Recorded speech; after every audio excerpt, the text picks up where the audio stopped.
Le droit des obligations. 4. Régime général. Exécution, le paiement et l'extinction normale. Modalité, terme, échéance, conditions et événements futurs. Transmission, cession de créances, cession de dette. Extinction, compensation, prescription, novation. Sur l'image ci-contre nous voyons un recueil chronologique de lois sur la dette publique, montrant l'évolution des lois. Sûreté personnelle. Elles engagent une tierce personne ou un patrimoine distinct. Le cautionnement, un tiers s'engage à payer si le débiteur ne le fait pas, est la forme classique. La garantie autonome, engagement irrévocable et indépendant, offre une protection accrue. Ces mécanismes renforcent la solvabilité du débiteur principal. Sûreté réelle. Elle porte sur un bien spécifique du débiteur. Le gage, bien mobilier remis au créancier, et le nantissement, bien mobilier sans dépossession, en sont des exemples. L'hypothèque, droit réel sur un immeuble, est courante. Elle confère un droit de préférence et de suite au créancier. Le droit des successions et libéralité. Succession ab intestat, règle légale sans testament. Testament, holographe, écrit main, authentique, notaire. Libéralité entre vifs, donation, avancement de part. Réserve héréditaire et quotité disponible. Sur la photo ci-contre nous voyons une tombe de Pierre Bourdieu au cimetière du Père-Lachaise, Paris. Le droit commercial, I.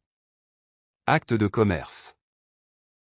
Nature, forme, accessoire, théorie de l'accessoire. Commerçant, statut juridique, obligation professionnelle spécifique. Fonds de commerce, éléments corporels et incorporels. Délimite le cadre juridique des activités économiques. Sur l'image ci-contre nous voyons un marché animé, échanges locaux, commerce et communauté dans une ville. Le droit commercial. 2. Les sociétés. SA, SARL, SAS, SNC, formes juridiques diverses. Constitution, fonctionnement, responsabilité des associés. Dirigeants, pouvoirs étendus, responsabilité accrue. Choix de la structure, impact fiscal et juridique. Sur l'image ci-contre nous voyons un logo Comp SA, identité moderne pour une société commerciale. Le droit commercial. 3. Procédure collective. 1. Sauvegarde, prévention. Prévenir la cessation des paiements, incapacité de payer ses dettes. L'entreprise reste gérée par ses dirigeants. Plan de continuation. 2. Redressement, réorganisation. Rétablir l'entreprise en difficulté. Suspension des poursuites individuelles, interdiction aux créanciers d'agir seuls. Plan de redressement. 3. Liquidation, fin activité. Cesser l'activité et vendre les actifs pour désintéresser les créanciers, payer les dettes. Perte de gestion pour le débiteur. Le droit du travail, I. Formation du contrat, CDI, CDD, contrat à durée indéterminée et déterminée. Droits et obligations des parties, employeurs salariés. Libertés individuelles, non-discrimination, principes fondamentaux. Protection du salarié, équilibre des pouvoirs économiques. Sur la photo ci-contre nous voyons Ludmila Abilio qui discute des formes de travail lors d'une audition publique. Le droit du travail. 2. Conditions et ruptures. Conditions de travail, temps, rémunération, hygiène, sécurité. Rupture du contrat, licenciement, démission, rupture conventionnelle. Protection du salarié, préavis, indemnité, garantie procédurale. Équilibre entre flexibilité et sécurité juridique des parties. Sur la photo ci-contre nous voyons un sous-comité sur le statut du travail, audition publique sur les formes de travail. Objet et enjeux du DIP. Le droit international privé, DIP, régit les situations juridiques privées comportant un élément d'extranéité, un lien avec un système juridique étranger. Il vise à résoudre les conflits de loi, déterminer quelle loi nationale s'applique, et les conflits de juridiction, désigner le tribunal compétent. Sa pertinence s'accroît avec la globalisation, l'intensification des échanges mondiaux. Exemple concret. Un mariage entre un Français et une Américaine soulève la question de la loi applicable au régime matrimonial. Un contrat commercial international entre une entreprise allemande et une entreprise chinoise peut générer un conflit de loi sur la validité du contrat.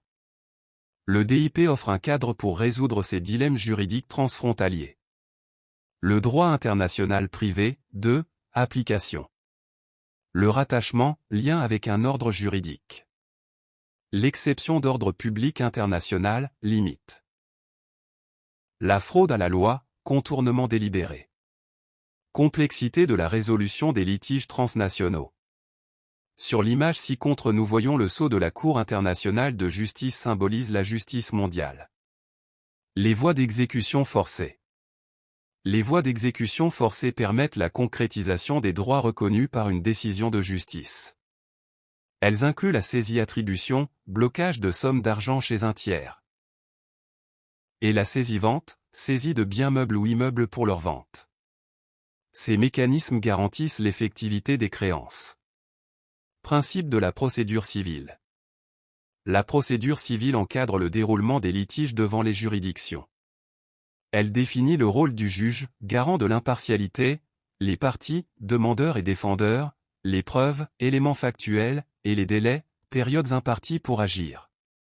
Elle assure un procès équitable et respectueux des droits. Évolution du droit privé. Le droit privé a constamment évolué, notamment avec les réformes du Code civil en matière d'obligations, par exemple, l'ordonnance de 2016, et de biens. Ces adaptations visent à moderniser les cadres juridiques face aux mutations sociétales. Elles reflètent une quête de sécurité juridique et d'équité. Défis contemporains et adaptation. Les défis actuels incluent le droit du numérique, l'IA et la bioéthique, exigeant une révision constante des normes. Le RGPD, Règlement général sur la protection des données. Qui est une réglementation européenne sur la protection des données personnelles, illustre cette adaptation nécessaire. Le droit de l'environnement est aussi un domaine en pleine expansion. Conclusion, permanence et perspective. Le droit privé, fondement de l'ordre social, maintient ses principes structurants tout en évoluant face aux mutations économiques, sociales et technologiques. Il régule les interactions individuelles, comme les contrats ou la propriété. Et collective, invitant à une réflexion critique sur son adaptation continue et ses défis futurs, notamment l'intégration du numérique. Conclusion. Le droit privé régit relations individus, entreprises, fondements société moderne et démocratique. Ses sources, lois, jurisprudence, et sujets, personnes physiques morales, structure interaction juridique. Obligations contractuelles, responsabilité délictuelle, droit des biens en échange privé. Face numérique, IA, évolution constante adapte droit privé aux défis sociétaux contemporains.